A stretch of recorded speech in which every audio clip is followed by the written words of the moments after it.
Bonjour à tous, c'est Rémi, j'espère que vous allez bien. On se retrouve aujourd'hui sur cette partie 12 pour la prise en main basique du code HTML. Et dans cette partie, on va voir comment insérer un fichier audio à votre page web, à votre code en HTML.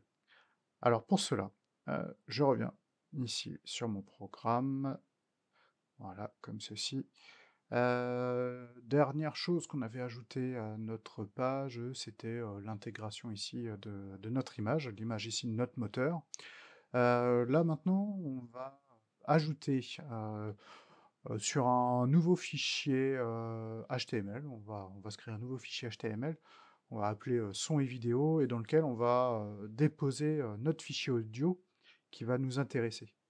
Alors pourquoi on va se créer un autre fichier? Parce que ce même fichier va nous servir, pour la prochaine vidéo, qui sera d'intégrer une vidéo, à, la page web. Alors pour cela, je vais aller sur, File, New File, depuis, Sublime Text.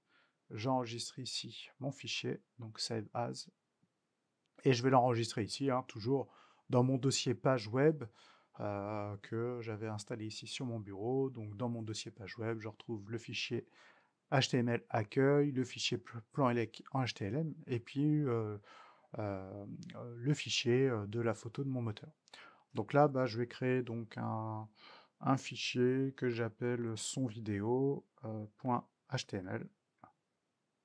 Voilà, je fais enregistrer. Toujours pareil, je déclare la structure de mon code HTML de mon fichier. Voilà, comme ça c'est très bien, c'est impeccable. Et puis je vais lui donner le nom de son et vidéo. Ouais, son et vidéo. Voilà, impeccable. Donc ensuite, eh bien, dans le body directement, eh bien, je vais intégrer une commande qu'on va bah oui, voilà, une commande audio, tout simplement. La commande audio, à partir du moment que je la saisis, bah, j'ai une balise ouvrante en audio, une balise fermante en audio, et entre les deux, eh bien, on va s'ajouter une source. Et cette source, donc j'ouvre la balise, et cette source, en fait, par défaut, vous voyez, quand je la saisis ici sur Sublime Text, il m'ajoute source, enfin l'attribut source, un paramètre ici qui est, on peut considérer que c'est aussi un paramètre source, dans lequel on va nommer ici notre fichier source, notre fichier source audio. Le type ici, bah, ça on s'en fiche, ça on va pouvoir le supprimer, ça va pas nous être utile pour le moment.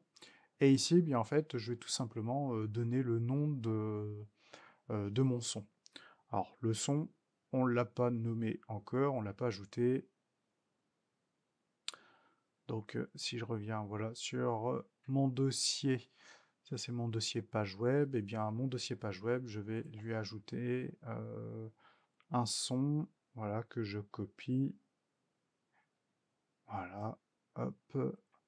Donc un son audio hein, en MP3, hein, tout simplement. La taille, on s'en fiche un petit peu, parce qu'on va faire nos tests directement en local, et puis quand on va l'intégrer à notre automate Siemens dans quelques vidéos, on fera ça en simulation. Donc voilà, on peut rester là-dessus, sur cette taille-là, ça sera pas du tout gênant. Donc mon fichier s'appelle audio.mp3, je vais en profiter, je vais essayer de le renommer, histoire de copier directement le nom, hein, je suis un peu feignant. Et puis bah, sur Sublime Text,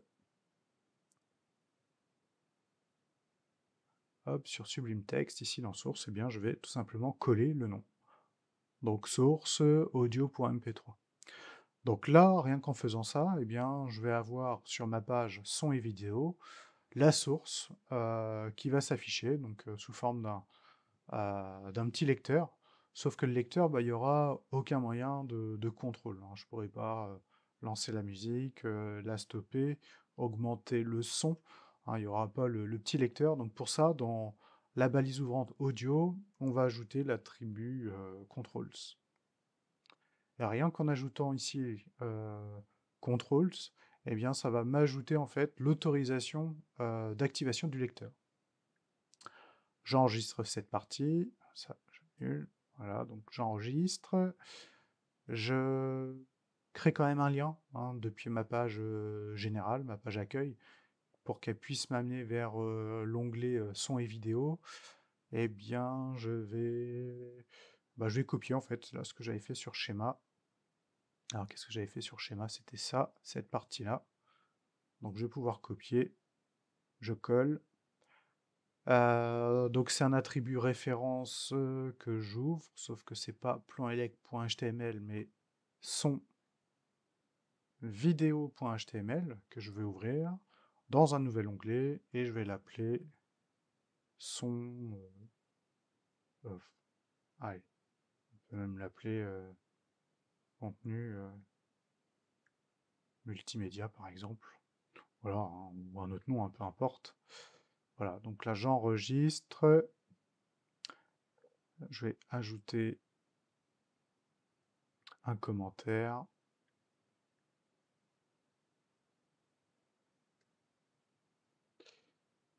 Donc ci-dessous, un lien menant vers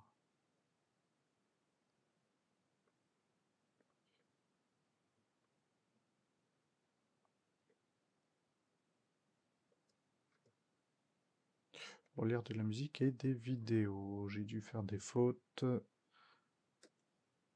Crac. Ci-dessous, un lien menant vers une nouvelle page web pour lire de la musique. Ah, original.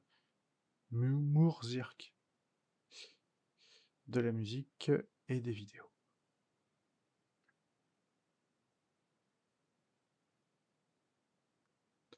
Ok, impeccable. J'enregistre, j'actualise. J'ai mon contenu multimédia ici qui s'affiche. Je clique dessus, ça m'ouvre la nouvelle page web, son et vidéo.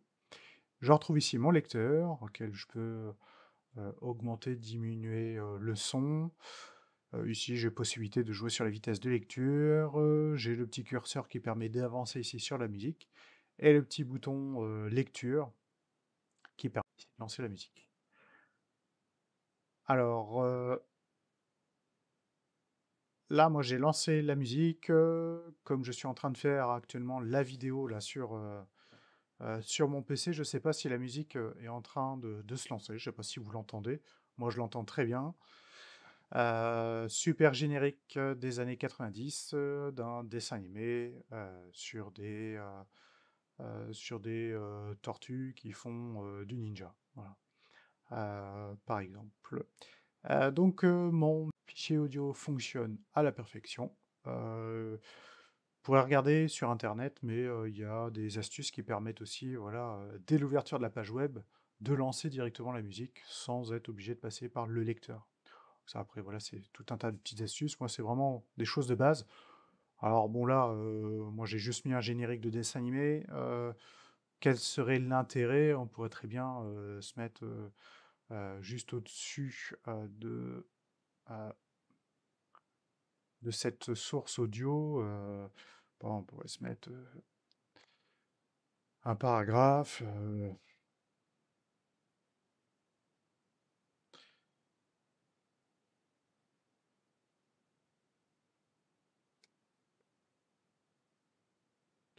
On pourrait se mettre voilà, un compte-rendu diagnostic de la machine 48. Diagnostic de panne, crack.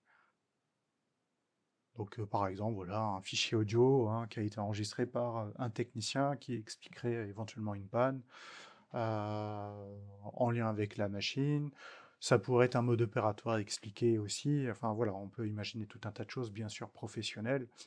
Euh, Mon but étant de vous montrer voilà, toutes les petites astuces en fait, hein, que je peux vous montrer, vous faire partager le plus possible hein, et qui peuvent être sympas.